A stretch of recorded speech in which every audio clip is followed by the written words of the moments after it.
اور اگر تم کو اس کتاب میں جو ہم نے اپنے بندے پر نازل فرمائی ہے کچھ شک ہو تو اسی طرح کی ایک صورت تم بھی بنا لاؤ،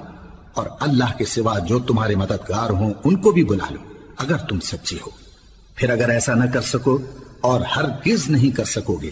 تو اس آگ سے ڈرو جس کا ایندھن آدمی اور پتھر ہوں گے اور جو کافروں کے لیے تیار کی گئی ہے۔ اور جو لوگ ایمان لائے اور نیک عمل کرتے رہے ان کو خوشخبری سنا دو کہ ان کے لیے نعمت کے باغ ہیں جن کے نیچے نہریں بہہ رہی ہیں۔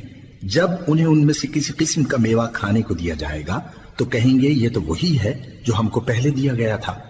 اور ان کو ایک دوسرے کے ہم شکل میوے دیے جائیں گے، اور وہاں ان کے لیے پاک بیویاں ہوں گی اور وہ بہشتوں میں ہمیشہ رہیں گے۔ اللہ اس بات سے آر نہیں کرتا کہ مچھر یا اس سے بڑھ کر کسی چیز مثلا مکھی مکڑی وغیرہ کی مثال بیان فرمائے۔ اب جو مومن ہیں وہ یقین کرتے ہیں کہ وہ ان کے پروردگار کی طرف سے سچ ہے، اور جو کافر ہیں وہ کہتے ہیں کہ اس مثال سے اللہ کی مراد ہی کیا ہے۔ اس سے اللہ بہتوں کو گمراہ کرتا ہے اور بہتوں کو ہدایت بخشتا ہے، اور گمراہ بھی کرتا ہے تو نافرمانوں ہی کو، جو اللہ کے اقرار کو مضبوط کرنے کے بعد توڑ دیتے ہیں،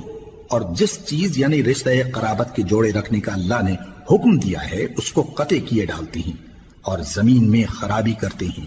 یہی لوگ نقصان اٹھانے والے ہیں۔ کافرو، تم اللہ سے کیوں کر منکر ہو سکتے ہو؟ جس حال میں کہ تم بے جان تھے تو اس نے تم کو جان بخشی، پھر وہی تم کو مارتا ہے، پھر وہی تم کو زندہ کرے گا، پھر تم اسی کی طرف لوٹائے جاؤ گے۔ وہی تو ہے جس نے سب چیزیں جو زمین میں ہیں تمہارے لیے پیدا کی، پھر آسمانوں کی طرف متوجہ ہوا تو ان کو ٹھیک ٹھیک 7 آسمان بنا دیا، اور وہ ہر چیز سے خبردار ہے۔